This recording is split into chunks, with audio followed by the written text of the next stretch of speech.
Anyway, it's clove oil and bourbon. It's a very nice addition to the nicotine. But anyway, yeah, flavors. So that's sort of the discussion here. So anyway, this Valerie type girl over here. Yeah, there she is. Professor Anton's professor girlfriendy thing. And conference report. They're talking about this sex stuff, which is a little bit, creepy. But anyway, to me, the angle of the subject is, well, I'm first on the subject of the sex thing. I mean, to me, some of it's a little bit way over talked. It's just this simple idea, this simple concept that, yeah, okay, we got the gender thing figured out.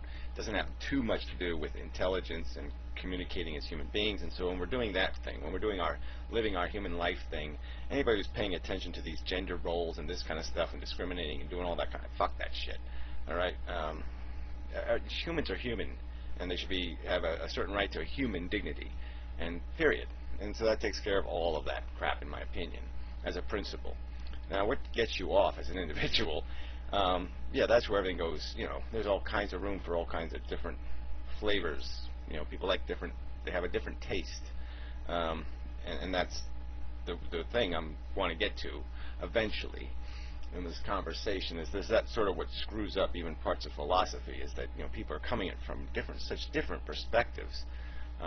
Their pains and pleasures are different. Their associations are different. So they don't even, you could say a word, and the word has a different impact on the person. A different thing happens, a different chain reaction when that word hits their eardrum. And it's really significant. I even pointed out a little bit in a video on one of the economics videos, because, the guy was using the word slavery to describe, like, somehow the government was enslaving people by taxing them to pay for services or some kind of, and it was such an insult to the word slavery. Because to me, that's just stealing a word that should have almost not sacred, but it's, it's got a meaning in a context we shouldn't be over yet. Slavery, the idea that you can chain a person and own them, and it still sort of exists, because we own people by circumstance. We chain them with circumstances, and then we abuse the desperation we create. And but anyway, I don't want to get into that whole subject. But the point is that word is, people are seeing something completely different. And this whole gender thing and sex thing. I'm sorry to use a word that you people don't seem to like, but it's all just perversion. We're just perverted, all right? Because nature there's nothing built into the structure of nature that it anticipated the fact that we would create complex cultures where people would live in very strange and weird environments and circumstances and cities and all kinds of strange, go to schools and go to this and do this and do that. Nature had no way of anticipating what we would psychologically impose through this civilization thing. And I think it happens to some of the higher primates. I think they got some real perversion going on too, just because their social order has gotten so complicated.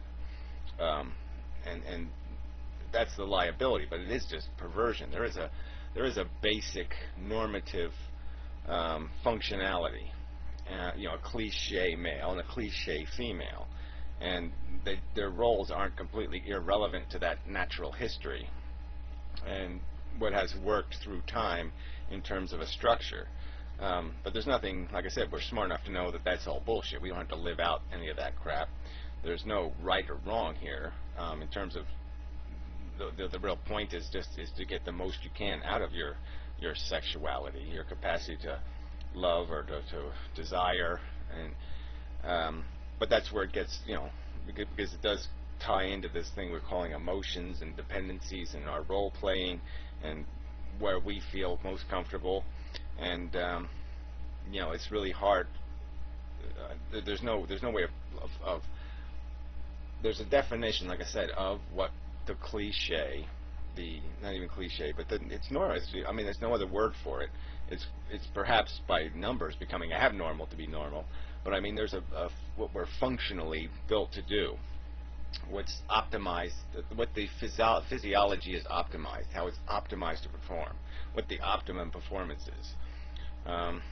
Intention, you can't call it intention from nature, but we've been designed by billions of years, and our structure is to perform a certain way, and people have been perverted out of that performance, and there's nothing wrong with that. I'm just saying that it's the perversion is the right word. I mean, we have perverted ourselves.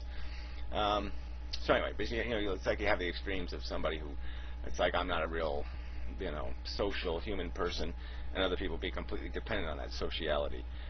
Some people, you got to press 17,000 buttons for them to figure out whether they're in love or not. And for me, it's one button. You've got a V on it. It's not that complicated. But anyway, regardless, the subject I really wanted to get to is just that idea that we do all have different definitions of words and different emotional reactions to where a conversation is going, or what we emotionally react to words, even to concepts.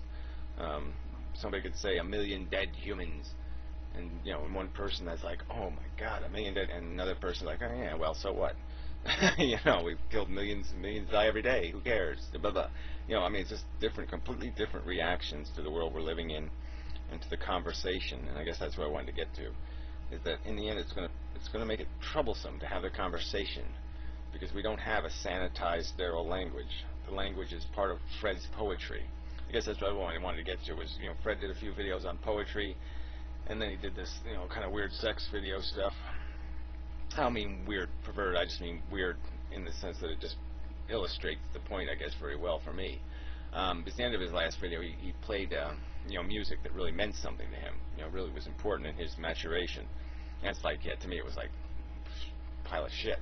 I mean, it didn't mean a thing to me. I mean, it didn't even, not even a tinkle, not even a nothing. It's a big what? What the hell, And it's just so. I mean, that's the real problem we're facing, is that we're living in the same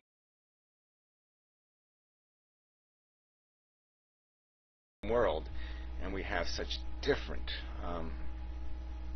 attachments, attractions and repulsions, and that's what really gets to the core of this, trying to do this sterile philosophy stuff in that environment.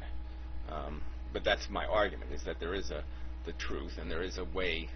We should try to have that sterile conversation, because it's really the only legitimate one.